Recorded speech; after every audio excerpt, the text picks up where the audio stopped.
哎，但是被发现了 ，P.O 是放倒了清风，觉得非常近的距，这个测试被发现了，能不能顶住？哎呀，有些可惜。PQ 只剩2名队员，硬冲，再次被带走，只剩最后一个，只剩昏头哥，昏头哥在往上跑。哎，这个时候怎么没有音效了呢？刚才不是每次击倒队员都会有音效的吗？经典的一个接触战 ，VC 被击倒1人 ，Darkman 击倒了 Summer。耳朵这个位置能不能发现？这个时候选择回头跑，那么就直接被放倒了。哇，好多短的特效啊！我服了，这个居然还有这么多特效可以听到，真是不容易。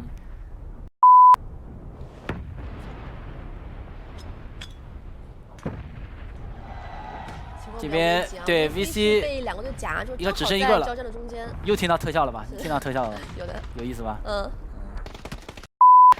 哎呦，先回到这波的一个没有阴道黑潮。哎，这里是被泰国 AG 的最后的独狼干掉了。我们又听到了特效。是的。这是欢呼的特效吗？还是什么？乐队的时候？有可能是，就是你看过那种情景喜剧吗？是那种很多人假意欢呼那种特效。对，就是那种。就我一直以为是我这边传出来是现场的声音之类的。就是它是那种像情景喜剧一样的那种笑声啊。不过这个比赛这2天确实是非常有趣的一个比赛啊。用情景喜剧的特效，我觉得是很适合他们的，特别适合啊。对啊，这场比赛整体来讲的话，都是表现非常的不错。除了情景喜剧的特效部分的话，其实泰国战队在这场比赛的表现也很不错，不得不夸赞一下 MET 的主办方，办事就是雷厉风行，说干就干，说比赛说开始就开始。啊，从来都是非常效率的、快速的执行出整个团队最高效的一个决策。只是让我们反应的时间会比较慢而已。对，这个不是他们的问题，是我们反应太慢了啊，跟不上他的一个节奏。所以说，永远是非常高效。这个我们要向他学习，对吧？在出现如此多的意外的状况的情况下，居然能够如此高效的解决这个问题，不得不佩服 MET 团队的一个整个执行力。是的，就是刚啊，跟他们战队的风格一样，就是刚。现场正在采访韩国队，我们不想看他的这个特效啊，所以咱们可以再聊一会儿。按照目前的结果来看，后面还有3场比赛。那至于后面还会不会再变化，我们也不知道，还是等待 MET 的主办方的雷厉风行的操作就可以了。是的，来看看刚才的一个精彩回放。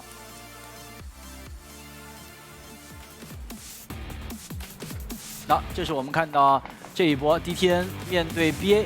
这一波呢是 BA 战队是扫车，可惜呢扫车的效果不是很好，然后被 DTN 他这个车停到了远处以后，直接枪线一瞬间拉开，而 BA 扫车的位置呢又是一个没有什么掩体的位置，那队员呢纷纷都是在找掩体的过程中被击倒了，所以说在这个开战的位置呢还是基本功上出了一些小的失误啊。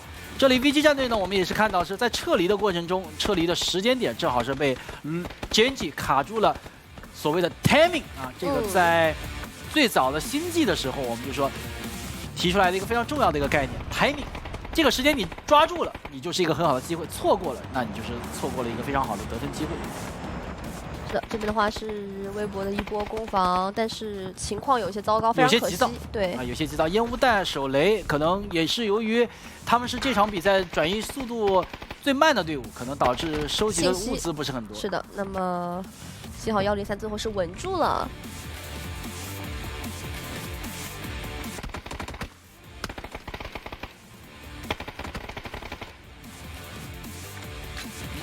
这边的话是一个独狼的操作，而扔手雷把前面补掉了。这边幸好这个蓝圈非常的给力啊，直接把这个独狼给收走了，让103更加名次往前了一些。前的这个跟各方人员的沟通过程中啊，我们也是得知了一个非常令人高兴的消息。有2个值得令人高兴的消息。什么？第一个就是说，咱们的这个全明星赛啊，马上开始的全明星赛，有可能是由中国主办方承办的。然后呢，还有一个是咱们在年底的世界总决赛 PGC。也有极大的可能是中国承办方承办的，这可太好了。我们就可以看到非常公平、公正、公开，而且令人有趣的比赛。还有体育。我们来看一下现在的一个单场积分的情况。对。不过没有关系啊，没有关系，我们静静的欣赏中国队的表现就好了啊。是这个结果已经不是特别的重要了，没有关系啊，没有关系。那句话就这么说，就莫问前程凶吉，但求落幕无悔。那无论怎么样，我们要在国际赛场上面打出自己的风采。其实你想太多的话，其实虽然我现在心情有一点点起伏，但是我们还是要保持这个保持微笑，对，就嘴上笑嘻嘻，但心里也要很正常。小仙女是不能说 MMP 的，对的，对吧？我们要温柔一点。所以说，无论怎么样呢，我们还是尊重现在的结果。是的。